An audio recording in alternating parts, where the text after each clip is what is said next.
Basketball is a collage of movement, shaped by dynamic action and intense passions. Played at its highest level, basketball becomes an inspired improvisational dance. Yet it's a simple game, available to everyone. The world has embraced basketball, of that there's no doubt. The reasons are both obvious and surprising.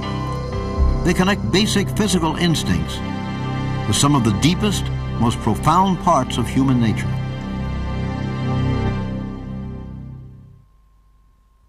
It was 1954. A Philadelphia schoolboy just over 7 feet tall, a kid named Wilt Chamberlain, was being hailed as a sporting phenomenon, not only because of his exceptional height, but because this giant was also an extraordinarily gifted athlete. There had been giants in basketball before, but never anything quite like this.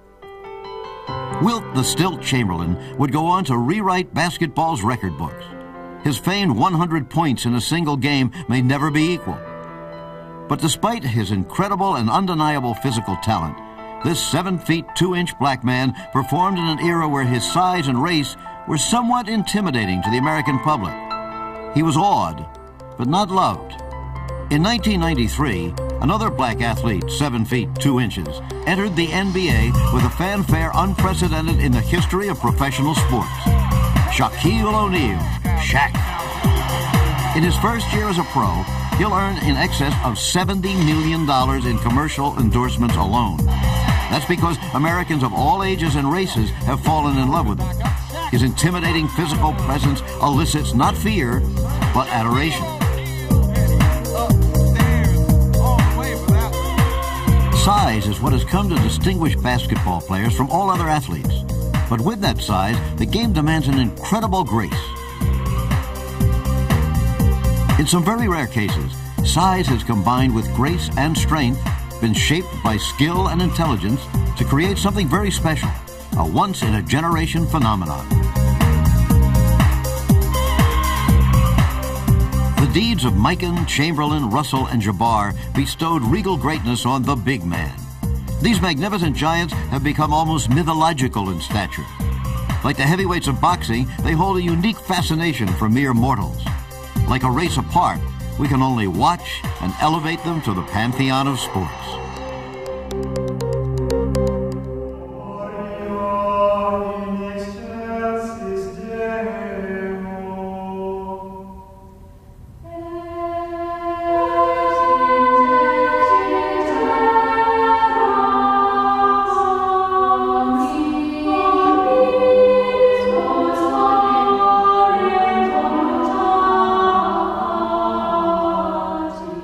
A fan comes to a sports event not simply as a spectator, but as a participant in a grand public ritual. The game's deeper meanings, cloaked in symbols, touch parts of human nature of which we're only dimly aware.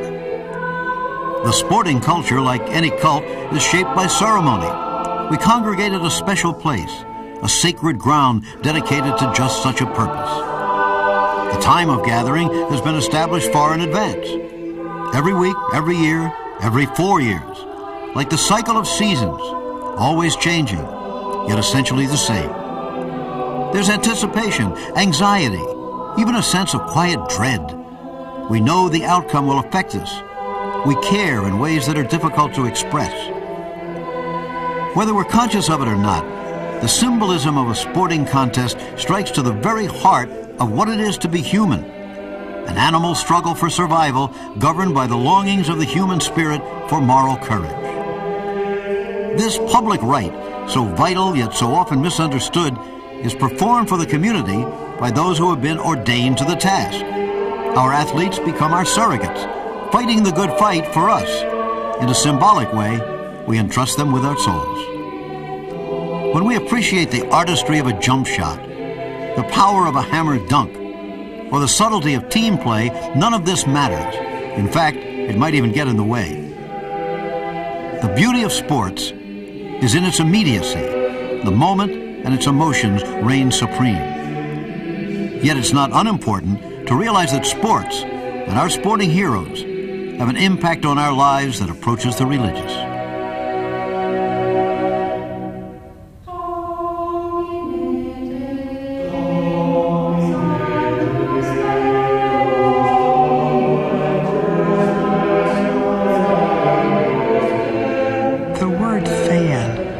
original word back through the Greek for the word for temple. And in Greek worship, frequently those seized by a religious passion were fanatic. That is, they were moved by a spirit not their own, and not quite rational, not less than rational, if anything more than rational. But the holdover for that and the word fan today is that sports are a remarkably local thing. You do build up a loyalty to a school or to a city, to a locality, to a state, whatever. That means what happens to the team representing that happens to you. If they die, you die. If they win and act heroically, you feel like a hero. I mean, you just do.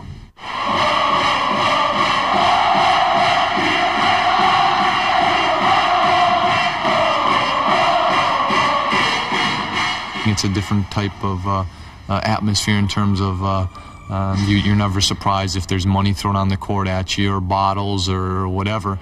You just have to, get some eyes behind your head.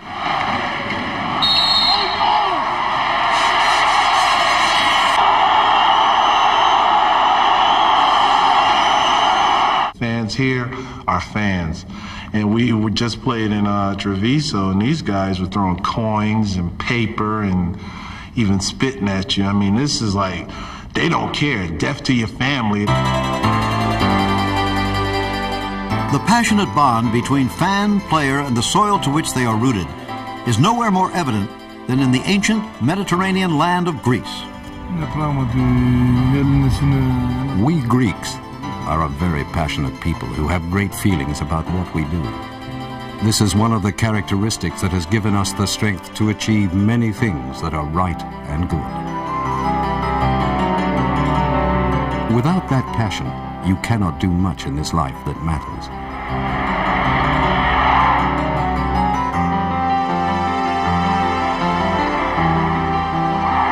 I feel very proud to represent a people with such a history as ours, of offering much to the world. The support of our fans, knowing that we play for the Greek people, gives us something more, helps us to do better than we could have expected at that particular moment. Greece's Cinderella moment came in 1987 at the European Championships. After beating Yugoslavia in the semi-final, they faced the juggernaut from the Soviet Union, which was to win Olympic gold a year later. Yeah, beating the Soviet Union was something that none of us would imagine before the European Championship. We would be happy if we would win the 7th or the 6th place in the European Championship. But all that was about to change. With the score tied and only 20 seconds remaining, the Greek team carries its nation's hopes and pride up court for one final play.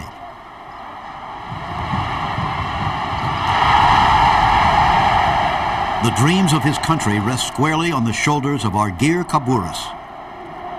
It's a moment like no other.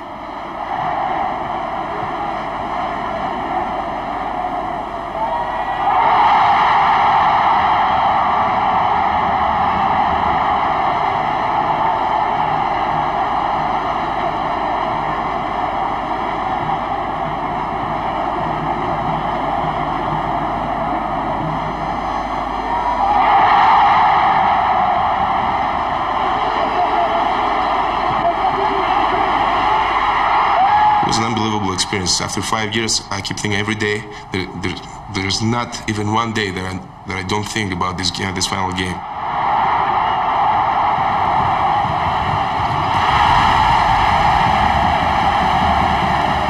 The single aspect that has impressed me more about the change of the game is the emergence of the black player in the game.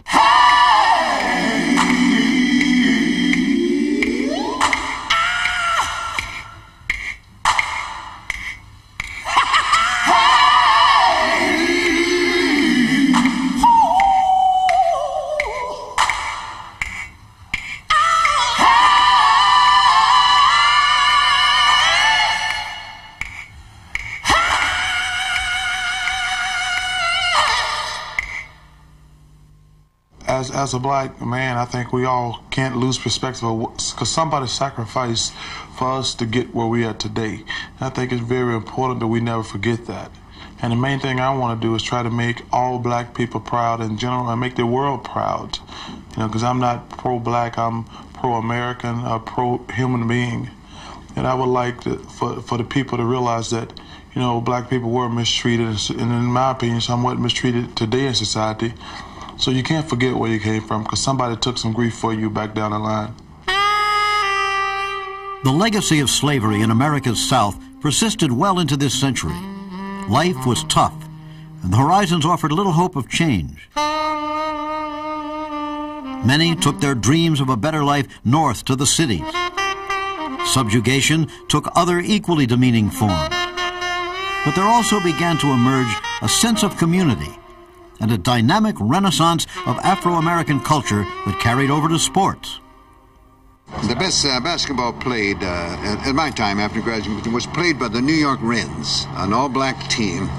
They played beautiful basketball. I don't see it played today with the precision and beauty that the New York Wrens played. They had great athletes. Of course, they weren't getting to play with anyone else. It's like some of the players in the old Negro Baseball League. They would have been brilliant stars had they been permitted to play in professional baseball. Those guys, to me, had a lot of self-drive, a lot of self-motivation. For everywhere you go, people tell you can do it, and they continue to do it, and they eventually broke through. Truly, pride did motivate these men. Strength of character and self-respect protected them from the indignities of racism, which they confronted on a daily basis, often having to drive 200 miles to a game because they were refused meals and accommodation. They still thoroughly dominated their opposition, and they did it with their dignity intact.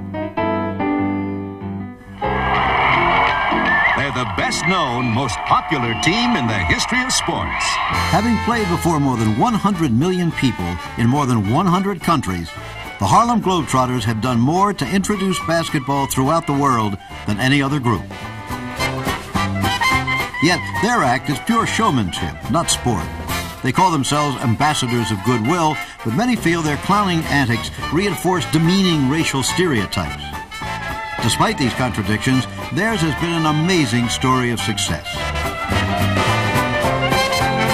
Founded in 1927 by Abe Saperstein, the Trotters immediately hit the road to play for pay. The famous clowning routines disguise the fact that they may have been the finest basketball team in the world into the 1950s, when blacks were first allowed into the NBA. They proved this in 1948 when they beat the world champion Minneapolis Lakers in 2 memorable games.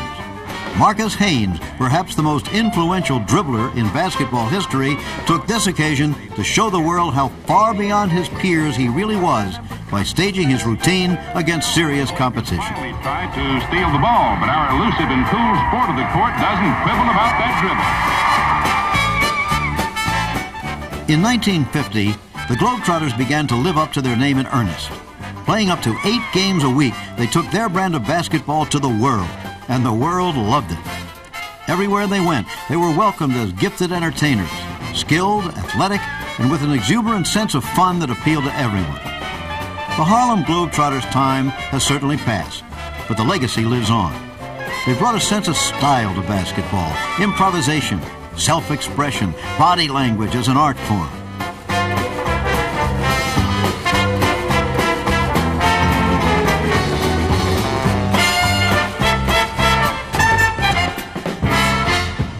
This tradition, which shapes mainstream basketball today, first took shape on the urban playgrounds of America.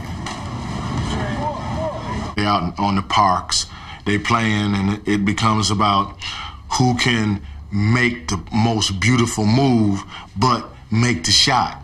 You know, which, you know, so many people get caught up on is the guy made a super move, but he didn't finish the play. You know, that's where you got Michael Jordan being Michael Jordan, because he makes the great moves, but he makes the shot. Julius Erving, with Julius Erving, because he made the move and he made the shot. But I think that's the thing that, you know, that they brought to it, is that, you know, is that creativity that the game was really lacking at that time, and that great athlete.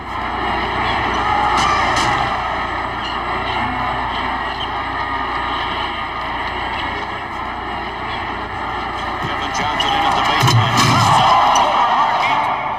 It's like watching music in action, like watching the sound of the music, which leads one note to another. That's what you're watching the bodies do. It's dance. What's wonderful about it is it can be so physical that even the one expressing it doesn't have to articulate it, doesn't have to have words for it, and let the mood and the passion of the moment course through them. Basketball is a game with a rhythm of passions. You have to improvise depending on what your opponent, your defender, is doing when you're in offense. And so it has to be a more free form. And that's what American jazz is. It's a free form kind of music. Basketball's a free form kind of game. And they both had their origins in the black experience. Though there were those who had hinted at it, the full flowering of black style at the highest level of basketball had to wait for Earl the Pearl Monroe. His improvisational genius flowed from inner rhythms uniquely his own.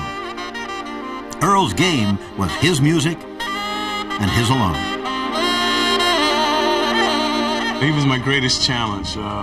He's the only guy I ever dreamt about. Like, how could I deny this guy?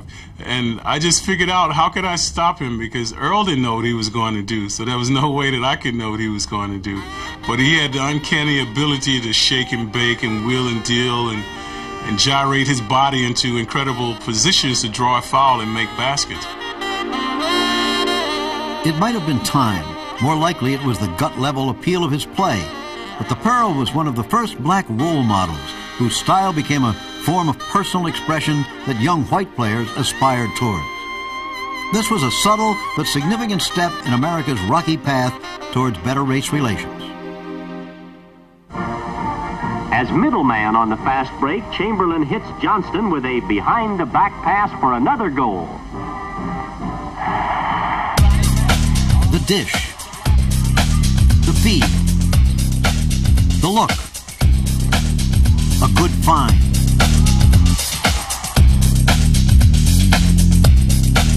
Call it what you will, the pass hits the sweetest note in basketball song. No skill is more subtle, more exhilarating, or more appreciated than the pass. It's the bridge that connects, the thread that draws individuals into a group. It's the essence of team. Hit the open man is as much about attitude, a way of seeing the world, as it is a physical act. The great passer takes far more pleasure in setting up his teammates than he does in scoring himself.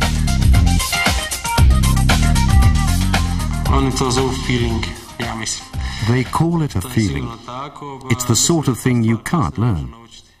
Anyone who becomes a great passer is recognized as that from an early age. No one comes along and becomes a good passer at 15. Shooting and rebounding, these are things that can be acquired through practice and perseverance. But being a passer is a natural gift. A basketball game moves so quickly. Passing lanes open and close constantly.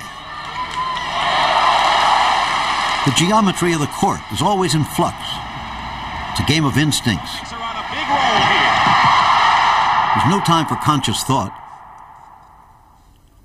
And it's when the great player allows his intuition to guide him that he truly transcends himself.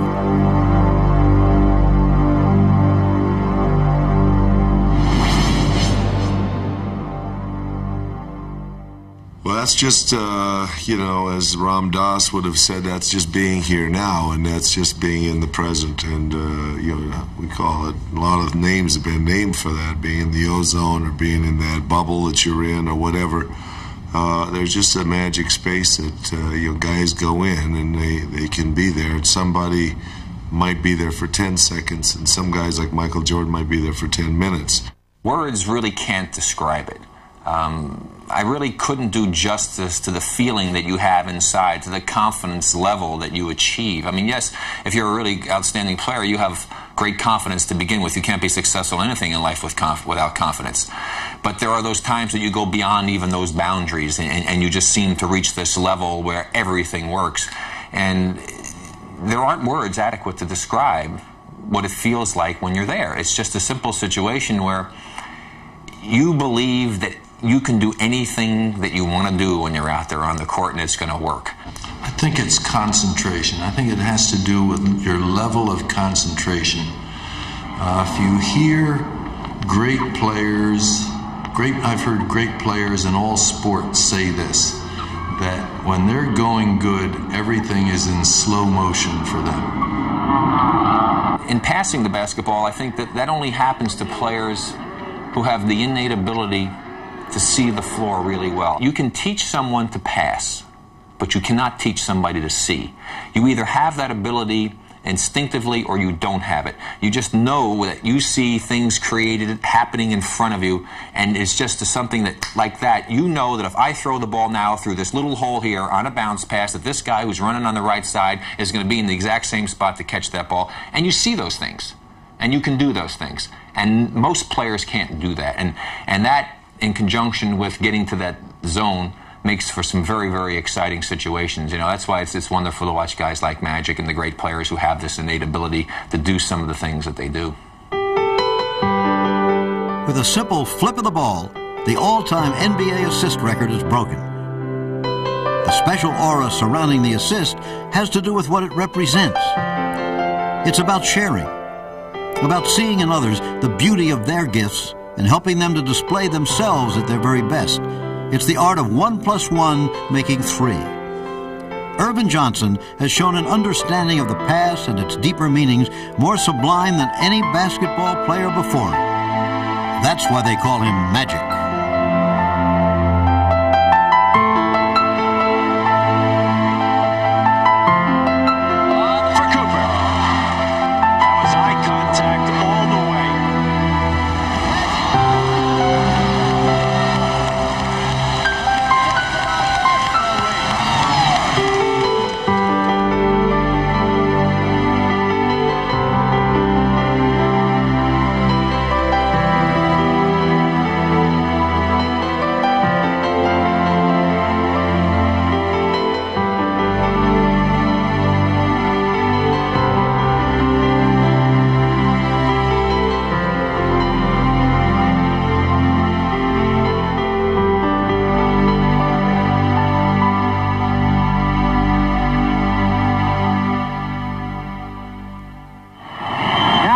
Shows 3 seconds. There is time for the Russians to go to their big man, Alexander Belov. They're going to try. Alexander Belov between 2 American defenders. I would say it was a slight confusion and misunderstanding. When Dr. Jones died, I sent 2 people to tap the earth to make sure he was in there. So we lived with this one a long time. We had a group of players who I'd call a bit crazy. We didn't care who we were playing. We never showed any fear and looked them straight in the eye. And it was the most incredible thing I'd ever seen and experienced in a basketball game. And, you know, to this day, I can't believe it. In 1972, after an unbeaten streak of 63 games, the United States lost its first game in Olympic competition to its ideological rival, the Soviet Union, amid an uproar of controversy. The American players voted to refuse their silver medals. They believed they'd been cheated. But the full story began long before those fateful 3 seconds of controversy. We had, I think, a total of about 4 weeks practice.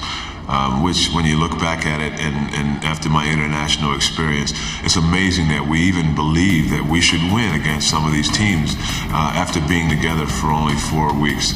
We really did not know how tough those guys were. They had a couple of top-notch international, world-class basketball players. And aside from that, as a team, they were a machine. I mean, they had played together for years and years and years. And I think we probably were not as relaxed as we should have been, or else we might have been able to take advantage of our speed more so than we did. But as a result, we were in a kind of a controlled type game where execution was vital. And for the first half, at least, they executed to perfection their game plan, and we struggled with ours. Going into the locker room down 26-21 at the half, the Americans realized the gold medal was not a foregone conclusion.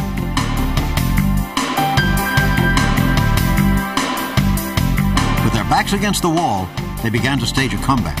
It came more out of desperation and our own undying spirit. You know, I don't know if it was youth or an American spirit or whatever it was, but at some point during that game, we realized that if we didn't pick it up, we were going to get beat. We just kept looking at each other with like bewilderment on our faces, like, you know, when are we going to get going? When are we going to start playing?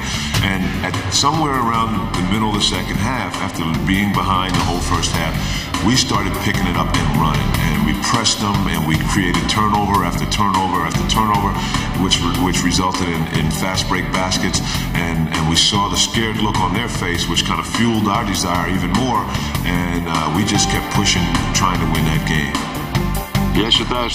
I think in that last minute we weren't so much afraid of losing, but of actually winning. That's why we lost our lead. And it all came down to the last minute of play where we were behind one and we created another turnover and we started off in transition towards our basket with the time running down. 4 seconds. Doug Collins goes into the basket support. Doug Collins going up with number 6, second Delanese. So much attention has been focused on the American sense of outrage about this game that the Soviet point of view has rarely been considered. Basically, it was a tragedy for me. The long path that I had taken to that victory, as a person, as a sportsman, was almost all over, taken away in one split second. One bad pass by Alexander Belov, intercepted by Collins, who got 2 foul shots. Talk about grace under pressure. Whatever Doug Collins might do with the rest of his career, he earned the enduring respect of his countrymen when, with national pride at stake, a confident 19-year-old towed the line. He was the third leading scorer in the nation. This place goes insane. He was never going to miss those free throws. We never saw the official indicate that foul, but Doug Collins has perhaps won the game.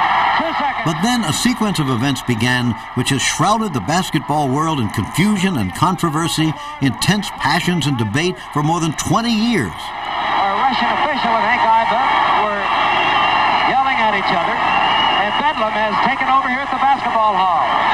The United States leads... To the best of my knowledge, Vladimir Kondrashin, the Soviet coach, called a timeout, and evidently the buzzer did not work. At that time, you called timeout by a tag, which was a light that went to the scorer's table.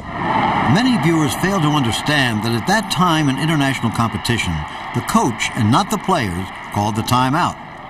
As subsequent material will reveal, it's the legitimacy of this timeout which is the only genuine area of controversy. Though mistakes and misconceptions were to follow, a dispassionate perspective 20 years after the fact will show that confusion ruled the day.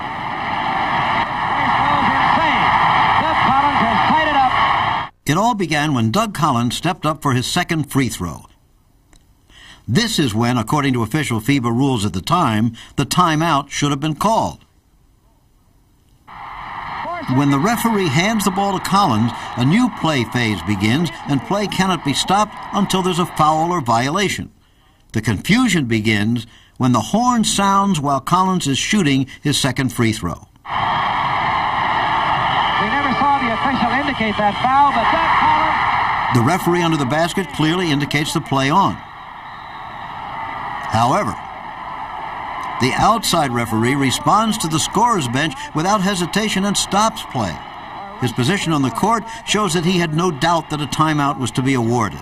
Now things really start to get interesting. The United States leads now 50-49. Dr. Jones came out of the stands in a most unusual and not clarifying the rules and demanded that the 2 referees put the 3 seconds back on the clock to give Kondrashin his timeout. And the intervention of Mr. Jones in that time was absolutely illegal because he was the president of the technical commission and the table made mistakes. and his intervention was to correct the mistakes of the table. And normally for the spectators and for the American team especially, it was something unbelievable. He had absolutely no idea what was going on, and I guess in general the consensus at our bench was, even though we don't understand it, let's go ahead and do it to get it over with and get out of here. At that moment when Kondrashin took that time out, it was horrible. I felt it was like what happens before someone dies, when they see their whole life pass before them. All the work we'd put in, all that training, all the sacrifices, it all flashed before me. I felt as if all hope was lost and that our lives had come crashing down. The Russians got their timeout and a chance to plan their final strategy. The version of events seen on American television really fueled the fires of controversy. Totally confused. They're changing the clock is what they're doing. They're going back to... A director's cutaway to the scoreboard didn't allow the home audience to get a clear view of the actual unfolding of events. The ecstatic American celebrations were unfortunately premature. The repeated sounding of the horn in the background is an unnoticed signal that something is amiss.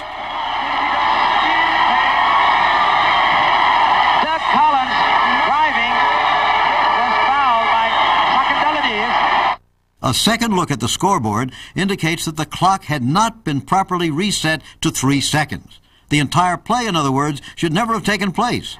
In the excitement of the moment, the referee placed the ball at the disposal of the Soviets too soon. So we'll have to speculate that it's all over. A second look will show that the scorer's bench tried to stop the play. It's interesting to ponder how the history of basketball might have been changed if their efforts had been noticed. The premature sounding of the horn, even before the ball is received inbounds,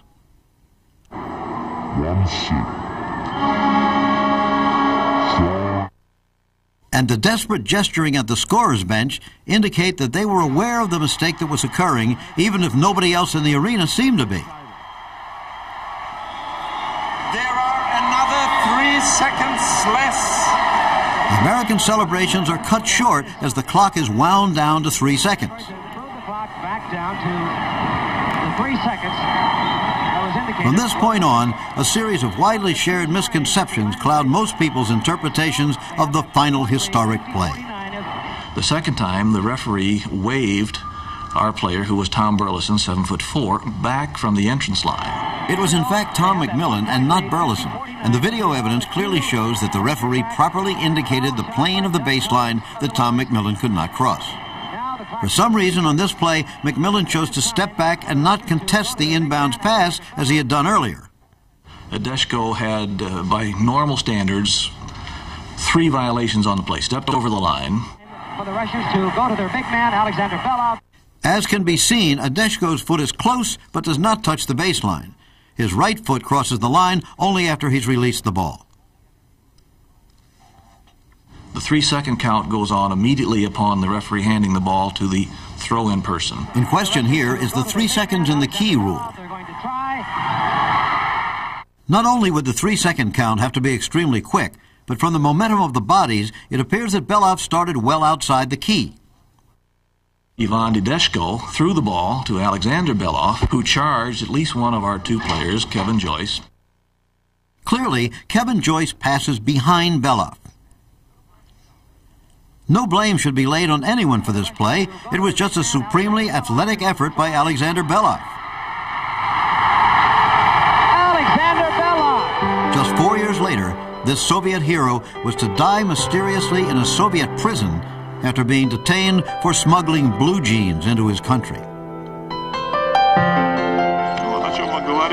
Like I said, I think it showed the other teams, other countries, that you could beat the Americans. Everyone thought it was impossible to win. They had this aura of invincibility. Sure, it was hard playing against them, but if you got a few crazy guys, like I said before, then anything's possible. Complete American dominance had ended, but what may have stung national pride in the U.S. was good for basketball throughout the rest of the world. America's leading role was never in doubt, but the chance to honestly challenge the best has inspired the development of a truly international basketball competition. The time has now probably come to put the beast of Munich to rest. America was not cheated. Perhaps the moment is approaching when those silver medals can finally be accepted. We had never lost a game up until that point. Of course, those 12 guys still didn't feel like we hadn't lost a game. But, you know, if you look at it realistically and you look at it in retrospect, I think it was kind of a wake-up call, letting us know that, hey, there's some other teams out there.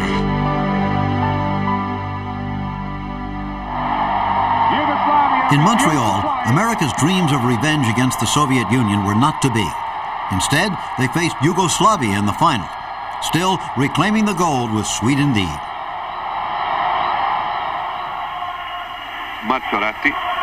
The boycott-plagued Moscow Olympics was a major disappointment for the home team, which finished an embarrassing third. After years of steady building and improvement, Yugoslavia took its rightful place among the world's basketball elite when they beat Italy to take home the gold.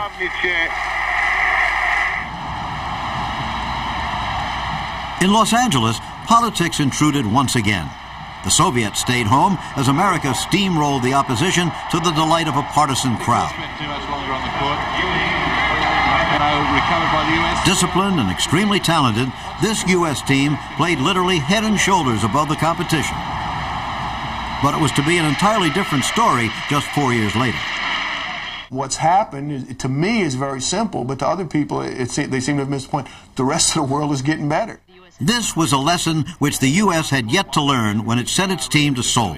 Richmond for three, and off iron it goes if there's a fault in this U.S. team. The cold shower came in the form of a powerful team from the Soviet Union. Chance here for the Soviets. Tikhonenko gets the two up there. They've jumped to a mini break. Volkov and Sabonis up front. Marshalinas for two.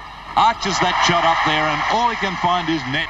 16 years after the two teams last faced each other, it was obvious that the rule of the American amateurs in international competition had come to an end.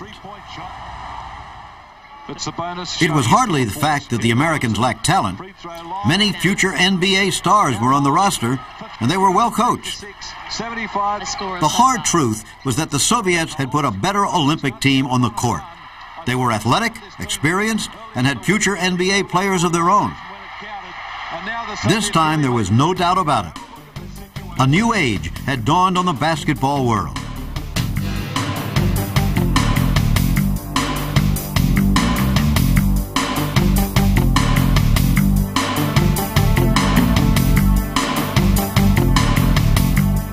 The distance international basketball had traveled was there for all the world to see in the gold medal game.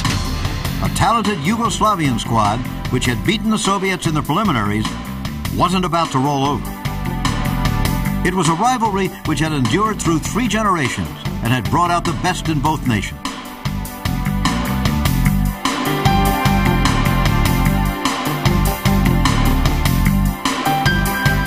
This latest group of Yugoslavs was young, spirited, and extremely creative. Like this, even though they're not placed it all that often, a great reject from FIBA, a shot from Drakov, they keep it alive. Underneath they go. Much would be heard from them later. But this Olympics belonged to the Soviets. It would be their last time together.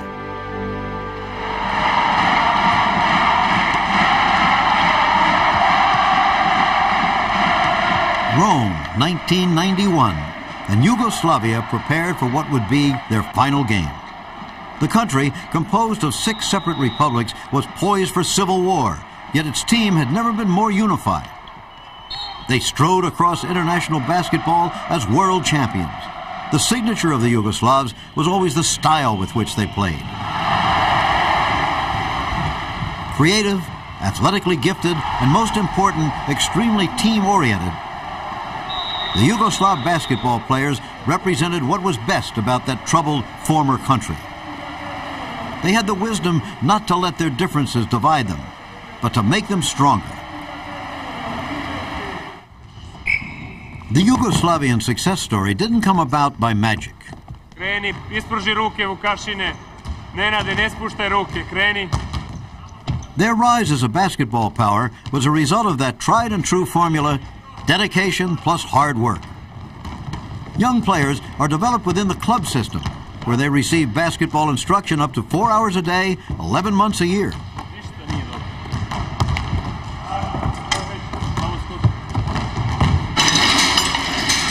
It's a highly competitive environment, designed not only to improve basketball skills and physical capabilities, but also to instill the mental toughness that separates the best from the rest. 68 points each. In the crucible of the European Club Championships in 1992, this approach proved its worth for the underdog Partizan of Belgrade. Movement. 13 seconds. Your goes up. Oh, your got it. And they're ahead. 70. And watch this. The final seconds. 4 seconds to go. He's hit it. And is that the three-pointer? It is. It's 71-70. And the clock's gone down. And Partizan have won it. And Djordjevic. How fitting it was that Alexander Djordjevic should score that three-pointer. I just knew that it's gonna be me because I'm the captain. I'm probably the leader, and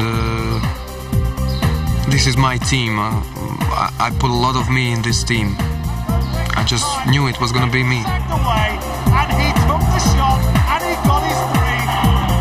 On the paper and in the newspapers and the press, and they were number one, ranked. They're only ranked.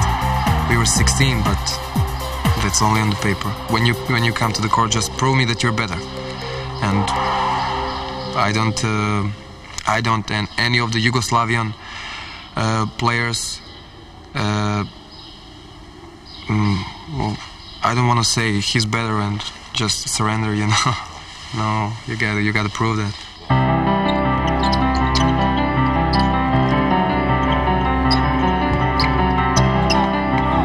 It was a long road to the top for Yugoslavian basketball, and no one knows this more than Alexander Nikolic, known as the Professor. He was there at the beginning.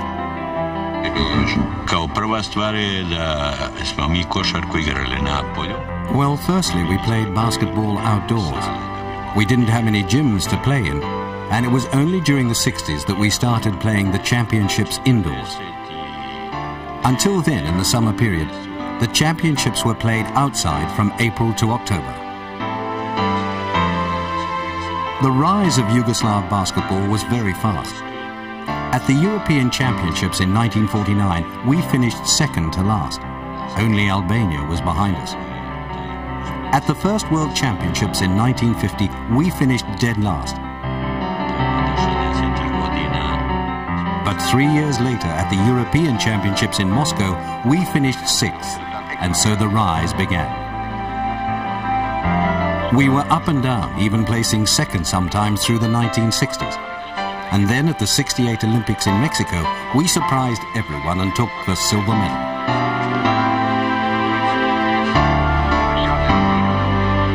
And finally, in 1970, we beat the Americans to win the World Championships at Ljubljana.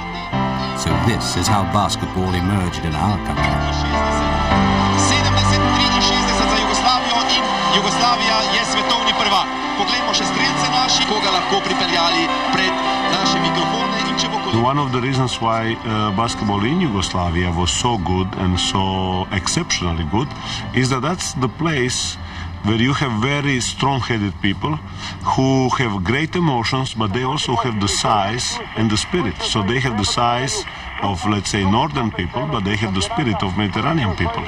Imagination existed in our people. Through Zadar came the special way to play also on techniques, not on the muscles. From some other places like Split, you use the muscles. From Belgrade, you had the combination of the tactical basketball, which was much more present. So when we put all of that together, we've really got something amazing going. Basketball has not been developed from America and then put or forced upon the people. Basketball has been developed in America. We loved it. We saw Celtics, Russell, everybody else, Chamberlain, Oscar Robertson, and so forth. And then we start to apply it on ourselves. Since we were not forced, we did it much differently. And everybody did it his own way. We do stuff they never expect us to do. We make a move in the final game that some players will never make it in their whole career. It was this creative environment which allowed the 6'10" Ćosić to show just what big men could do. He was one special center. He was in position of center, but he can dribble, he can make shoot outside, he can make good pass and all. One very specific player, but he made very big support to our success. We did not put limitation on our people because they were just tall or they were just, we had a prejudice. We let everybody develop. I had that move, that's where I catch the ball, spin on a baseline and going all over the rim. And I used that because, I never saw before that. I just pick up in my mind, it's a good move, I can use that. And what I came here is everybody like that move, and right now they call Divas move. Magic gets the ball out in front, gives the ball to Vlade, drives in low, swing, reverse, and dunk! I don't believe it! Nobody showed me that, just that's style of Yugoslavian players. Just pick up some moves, by yourselves. I love the V-Bucks.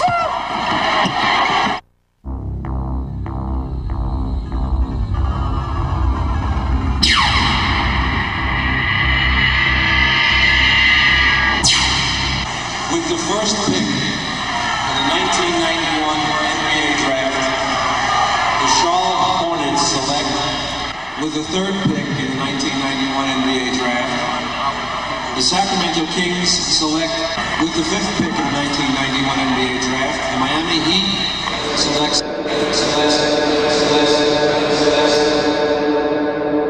I can remember when it really changed is a night in 1982 when I graduated from college, and like I guess every other basketball player, I was expecting to be drafted into the NBA, at least to get a chance.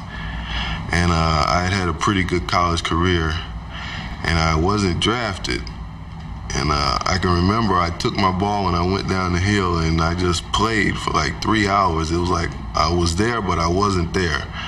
And after that, I really just, felt that I wanted to prove to some people that I could play basketball and I could make a living at it, that I was good enough to make a living playing basketball. I thought we were hard done by. Here, we'll look after this. You're 21 years old. You've given your whole life to the game. I mean, you get some rewards for it, but, there's nothing. People are now finally recognize that about this many players make it to the NBA on a yearly basis. Maybe they were a step too slow, or a few inches too small. Maybe they lack a little range on their jumper, or had a bad handle. For whatever reason, these men are among the 99% of all college scholarship basketball players who will never know the feel of an NBA uniform. But that doesn't mean they can't play the game.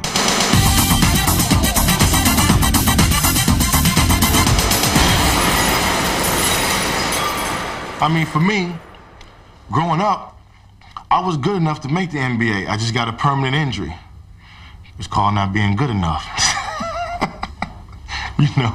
But for me, it's great because I was able to get into coaching, which is the next best thing. I mean, I still get the camaraderie with the guys. I still have a chance to laugh and to joke, and I still get to be around basketball. And there's no other place and no other thing that I would like to be around on a daily level than basketball. Most of them you've probably never heard of, but like an army of ants, their impact has been profound. It's amazing the number of American players that play all over the world today. The influence of the American player, his style of play, his knowledge of the game,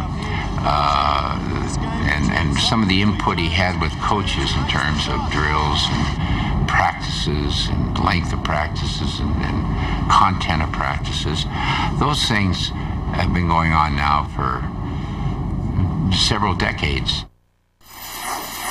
Today, the flow of talent is coming from the other direction as well. Foreign-born players are making an impact at all levels of American basketball, but nowhere so dramatically as the NBA. This internationalization will only enrich basketball. As Dr. Naismith would undoubtedly have hoped, his inspired invention has crashed through the barriers of race, religion, and culture. And we're all better for it.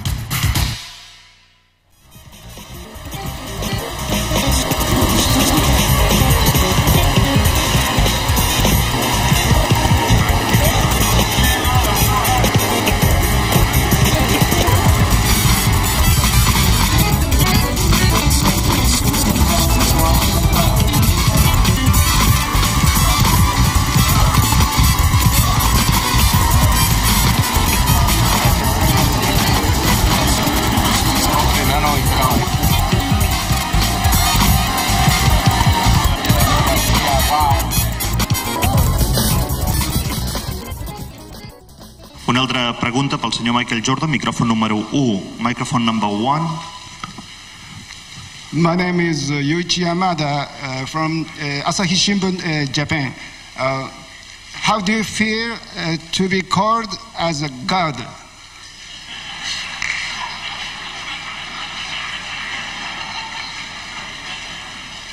Well, actually, I've never seen a god, so I don't know exactly what they act like. This is where the fantasy begins. That question, though seemingly absurd, may have more merit than would at first be imagined. This ambitious sequel involved a full-blown Hollywood production. It begins with the insatiable appetite of the media. Michael took part in 3 days. It's fed by shrewd marketing instincts and the star's willingness to sell specific images of themselves. But Jordan is no stranger to the camera. And it's all brought together and magnified by the expressiveness and beauty of the game they play. These forces have combined to thrust our sporting heroes into roles, wanted or unwanted, which have grown into proportions of near mythological stature.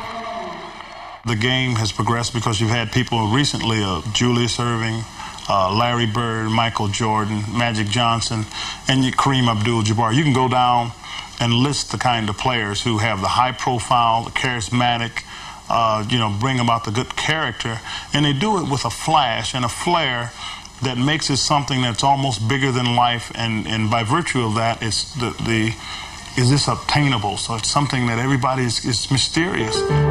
Like the ancient Greek gods, these superstars represent different values, qualities, and characteristics which the world responds to.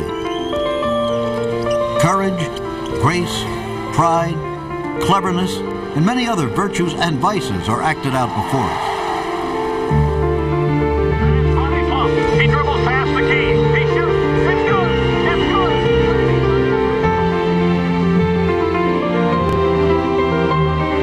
The same has long been true of local heroes as well. Deep meaning is invested in their actions. The values which they represent, how they conduct themselves in the heat of competition, becomes a touchstone for their fans to refer to.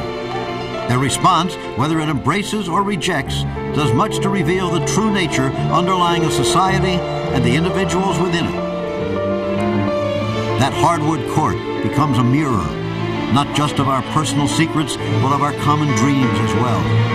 Nothing brings people together like their team. All the barriers collapse in the headlong rush to be part of something greater than ourselves. To experience a oneness of spirit with others that's the height of exhilaration. When Naismith envisioned basketball, not only did he not envision the third dimension, at one point he said, basketball is not a game that can be coached. He said that it is a game that should be played. And here's a guy who was the coach in Kansas, which has given us Fog Allen and Dean Smith and coach after coach after coach. It's so interesting that we've become caught up in the coaching aspect of the game when Naismith really saw it only as a game, not as something where strategy would have to dictate what would happen on the sidelines. The difference between a game and a sport, I think, is important. He did really see it as a game, and that's what he was asked to invent. Strategists, motivators, tyrants, psychologists, fathers, or friends. Naismith may not have intended coaches, but basketball certainly got them. Their game is confined to the sidelines, directing, fighting, urging, hoping, and dying 1,000 deaths. They make all the tune, but they don't get to play the music. A coach is doomed to watch. The frustrations are immense, but but the rewards can be beyond calculation. When you're able to work with a great teacher, as all top coaches are, in an early part of your career, that foundation carries on for the rest of your life, and you're able to take the teachings of how to develop skills, how to become a great basketball player, and apply it to anything else you do in your life. Teachers do have influence. I became convinced of that they do have influence. And as a coach, I was a teacher. That's all I ever considered myself. My last year of coaching, I loved practices. I loved to teach. You knew in your heart that your coach was not going to tell you something wrong on purpose. What he said was like that preacher. I really thought that you could not eat ice cream during the season. It would mess your game up. You couldn't eat candy. You couldn't eat sweets. We really thought that was the gospel, but simply because here was an individual who we spent a lot of time in the gyms with. I mean, he was our surrogate father, if you will. The Robert Taylor homes are comprised of 29 buildings, 16 stories in height, with 10 apartments on each floor. Close to 20,000 people are crowded within an 8-block area. The south side of Chicago is a tough part of town. Poverty, unemployment, and the associated high crime which plagues the urban centers of major cities. But here in this difficult environment, often characterized as lacking in hope, the spirit which originally inspired basketball may have found one of its most pure and useful expressions. This is the home of the Chicago Midnight League. I'm not a social scientist, and these guys aren't either. We're just guys who came up through this particular environment, guys who had individuals to help us, to teach us a value system, and we're just giving that back. And because we're doing this Midnight Basketball League and giving out all these things, we made our hook real well, and these guys are listening to us. And the program is a success based upon they're not out in the hood doing something crazy between hours of 10 to 2. We have them in the gym having fun. We're gonna do 12. I'm gonna count the first 2, and the other 10 you're gonna count in your head. Ready? And 1, 2. The thing that we try to do within the Midnight Basketball League is give a guy a sense of who he is. You could talk about why the conditions are the way they are. That don't change the conditions. The most important thing is, be it you live in Robert Taylor, you live in a situation overcrowded, you don't make a whole lot of money, you're black, so forth and so on. All those are just hurdles. All we're saying is, if you got a sound value system, if in fact you believe in yourself, you could go over each and every one of those hurdles. That's the most important thing, and because we use basketball, we get their attention. Now that we have their attention, we show them how to get over those hurdles. And it works. One rule of the Midnight League is that if you get into any trouble with the police, you're out. To date, more than 400 young men have participated in the program. Not one of them has had to be dismissed. Used in this way, basketball becomes the sort of activity that can literally turn lives around. This program, we're actually able to see the immediate impact on their behavior. We don't have to work 5 or 6 years down the line to figure out if did midnight basketball work or not. We see the way they walk with their chests out now. We see the comments they come in and make. We've had guys to tell us, I can make all the money in the world selling dope, selling cocaine, but I can never get the type of respect I get playing in the Midnight Basketball League and that type of thing. One guy put it, 160 guys, this is my game. The Midnight Basketball League is a positive game. You know, games serve a purpose. That family structure, if you will. I want to welcome everyone to the Midnight Basketball League. I don't care what you've heard about the program, good or bad, you be the judge. You be the judge. Lastly, you got 1, 2, 3, 4 fathers in here now. You got 4 fathers in here now. Believe me, if you got a problem, you need some help, you can go to Andre, you can go to Frank, you can go to Hank, and you can come to me.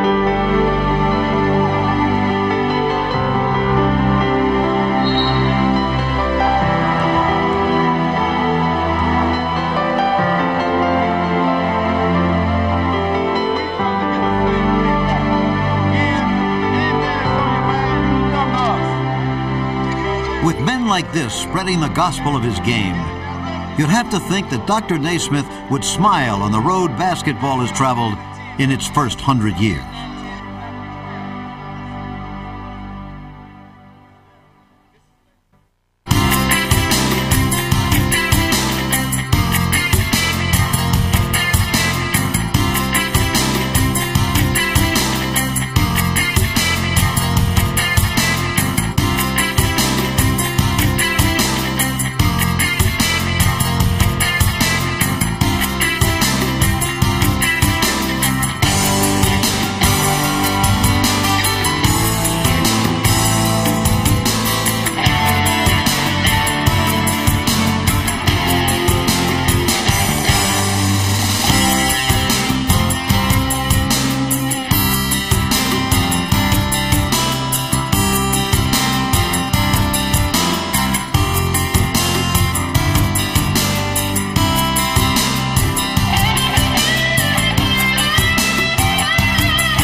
If you happen to miss part one of the story of a game, you haven't seen the inside story on Dr. Naismith and his path to invention, the Dream Team, Jordan, the ultimate competitor, and the dunk.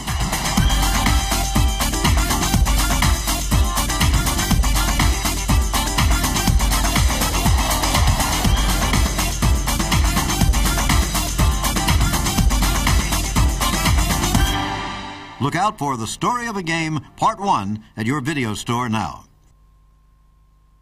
FIBA's The Story of a Game was proudly presented by TNT Express Worldwide, a proud history of service excellence in your part of the world. Anything, anywhere, anytime. And Molten, the official basketball of FIBA, and the 1992 and 1996 Olympic Games.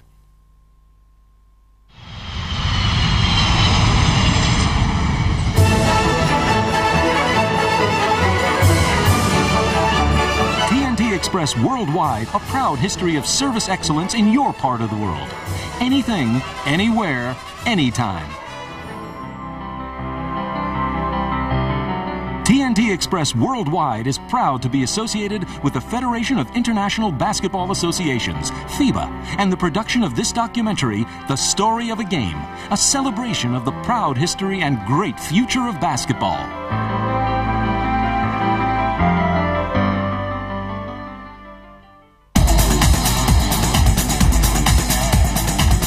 Molten Basketballs, exclusive official game ball through 1998 for FIBA-sponsored events, including the World Championships and the Atlanta Olympics. Molten is the world's largest athletic ball manufacturer. Molten is thriving with its global manufacturing network. Molten, the official ball of FIBA and the 1992 and 1996 Olympic Games.